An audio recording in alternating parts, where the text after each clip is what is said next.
Ooh, good morning, everyone. It's the old country doctor, mountain doctor, Doc Holland, and it is about 20 minutes till 7 this morning, Friday. I believe it's the last day of the month of September. Tomorrow, we're into October. I just can't believe that. I'm sitting out here. I got my little portable propane fire going here. I love that thing. It uses some propane, but I'm telling you, it's a whole lot easier than having to get firewood, because I don't keep a lot of firewood here or anything, and wait till it burns out, make sure it doesn't throw sparks or anything.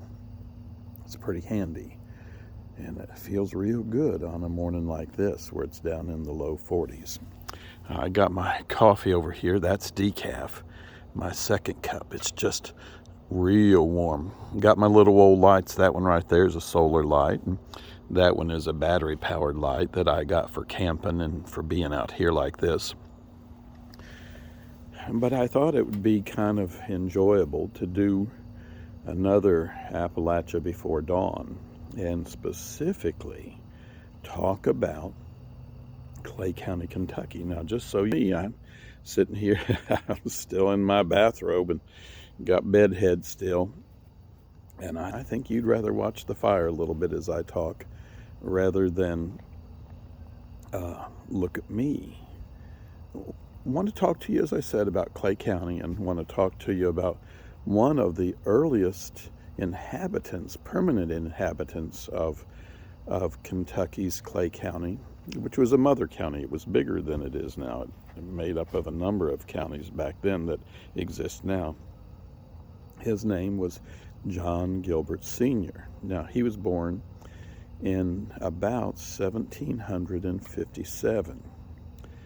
He is my third great uncle. His brother Felix Grundy Gilbert is my great great great grandfather. Now, John Gilbert Sr. did a lot of things. He was a scout during the Revolutionary War, as a number of men were. They came and they went, and the thing about the war back then, in the Revolutionary War and the Declaration of Independence and all that happened during those times around 1776, is they did not serve constantly. They would come and go. All of the soldiers, all of the scouts would come and go, and they would serve unofficially. There weren't swearing-in ceremonies, and there weren't papers for some of them. They'd go home for harvest. They'd go home to plant, and they'd come back. And the British sympathizers would do the same thing. So John Gilbert, born about 1757, John Sr. that is, and Felix Gilbert, his older brother, my third great-grandfather, born about 1754, are somewhat of a mystery. There's a lot of mystery to it. The crazy thing is, John Gilbert Sr. was a state senator. John Gilbert Sr. was a Baptist pastor. He and Felix had a tavern in Manchester, Kentucky, what is now Manchester, which is pretty much the only town to speak of in Clay County, even now, down in Kentucky.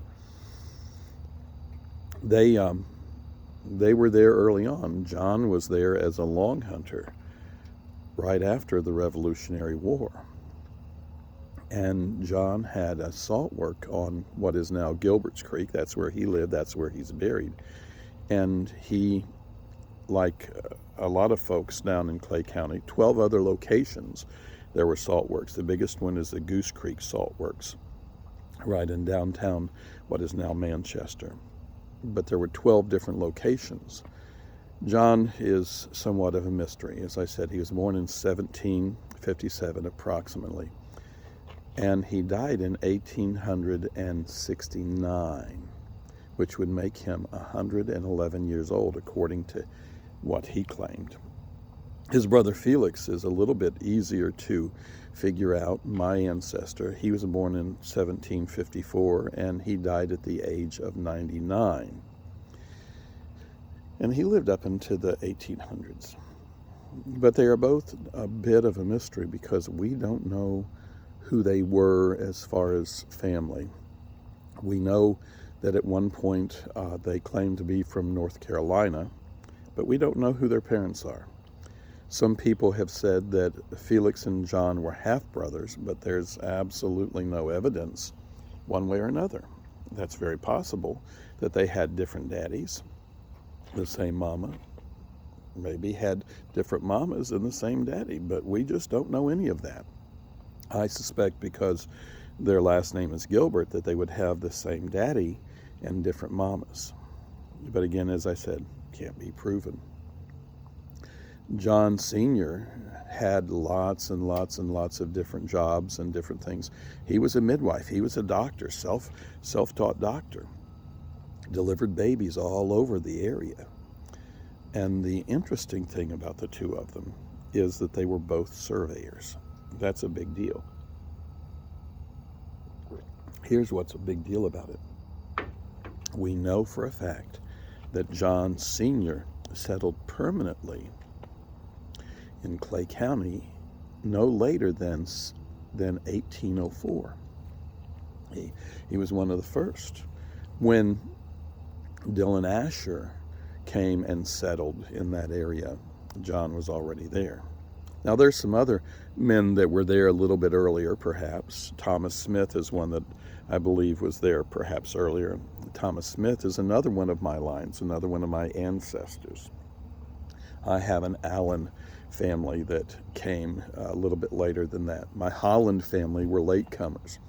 John Holland Jr., my great-great-grandfather, came in 1845, bringing with him his wife, Margaret Bowling, as I mentioned to you, and 8 children, some by his first marriage, and a wife who died in childbirth, and some with Margaret, including my great-great-grandfather, Anderson Holland. But back to John and Felix. Don't know who their parents were. Don't know much about them prior to them coming to Clay County. I believe they probably, from some evidence I've seen, probably lived at least a short period of time in Hawkins County, where many of my ancestors were from. John had a salt works. Now, these are not salt mines in Clay County. They are salt works. There was abundant salt water streams underground. And they would drill wells, they would dig wells, and the streams were shallow and they were salty, and they would have huge kettles that they would pour the water into, have fire going underneath, and constantly have the fire going and pour the salt water in there. And as the water evaporated, the salt then would build up, and it made fine salt, beautiful salt that John actually took across the Cumberland Gap many times. There's a record that I saw that at one time he took 24 mules laden down with bags of salt across the Cumberland Gap over into Tennessee. They had a tavern in Manchester. Now here's the thing you need to understand. A tavern doesn't mean a beer joint or a saloon as such. First of all, I don't know that beer was easily accessible. They probably could make homebrew, and a lot of people did make homebrew. I don't know how much like today's beer that is or was, but they could have made homebrew. And I do know that John, at some point in time, was making liquor, homebrew liquor, which would be moonshine. And it was made for a lot of different reasons, not only for consumption, but it was made for medicinal reasons also. And he probably used it a good bit as a physician, as a self-taught doctor. There are no Bibles from the family that I'm aware of, the Gilbert family, that tell us who their parents were. That is a conundrum for those of us that do research in family trees. But if you go to Kentucky and go to Clay County, I can tell you where John's buried. John's buried on Gilberts Creek. You go from Manchester, you go on the highway and it has different names. I don't remember offhand what the name is now. It used to be the Daniel Boone Parkway, but you go over there to Big Creek and you get on Route 66 and head toward Beverly, and you go through what used to be Markham, Kentucky, and go past the ranger station that's there, and a little ways past that you'll cross Little Creek. Little Creek was Little Gilberts Creek, and that's where Felix Gilbert lived, just past that.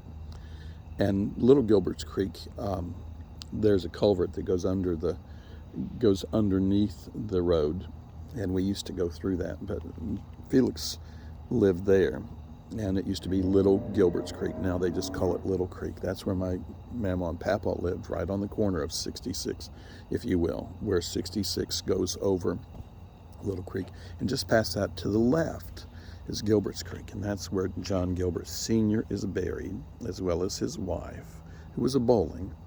And the interesting thing is, John Sr. was brother-in-law to my John Holland Jr., because they both were married to Bowlings. And I believe John's wife was Mary, and my great-great-grandfather, John Jr. Holland, his wife was Margaret Bowling, and we believe that those were sisters, so they were brothers-in-law. But back to John. The thing about John is he did a lot of things. He was a constable. He held court. He was a judge of sorts, and he was a state senator. But no one's been able to crack that mystery of who his parents were and exactly where he came from. Now, to my knowledge, nobody's ever done any DNA evidence to prove anything and to find that upward link.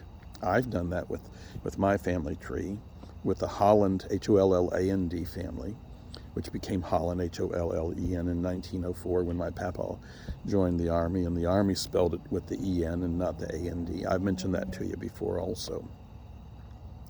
But Gilbert, Gilbert, you'd think that it'd be relatively easy, but I don't know of anybody that's been able to make the linkage. It's a mystery.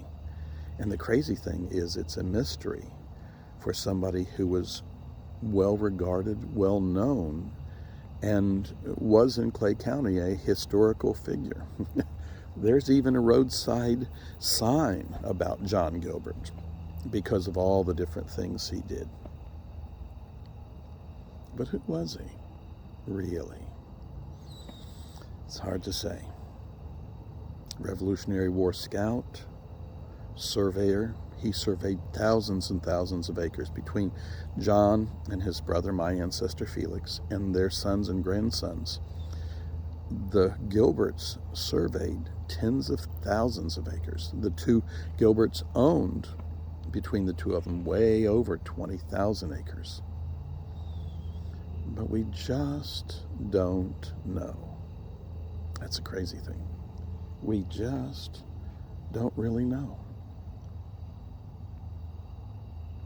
Oh, maybe someday somebody will find something, an old family Bible, or we'll do DNA that says it's absolutely positively true that John and Felix Gilbert's daddy was this person, their mama's or mama was this person. But we just don't know. That's kind of a neat thing, isn't it? Not to know everything and be able to dig and dig and dig and dig. Clay County's a neat place. A lot of folks came to Clay County. Dylan Asher, for example, he was the first toll road keeper for folks that crossed the Cumberland Gap into Kentucky. His home is still there. Up, if you ever go up to the Redbird School and Mission up there, and it's around Beverly, Kentucky. Further up 66 from Little Creek and Gilberts Creek, where my family members lived. If you go up there, Dylan Asher's home is still there. I've been there. The cool thing is there are chestnut trees that are old, true American chestnut trees that grow there. Oh, sure, they'll be eventually attacked, like happens a lot, and they'll eventually die, but there are chestnut trees there. And I've brought home chestnuts from those trees.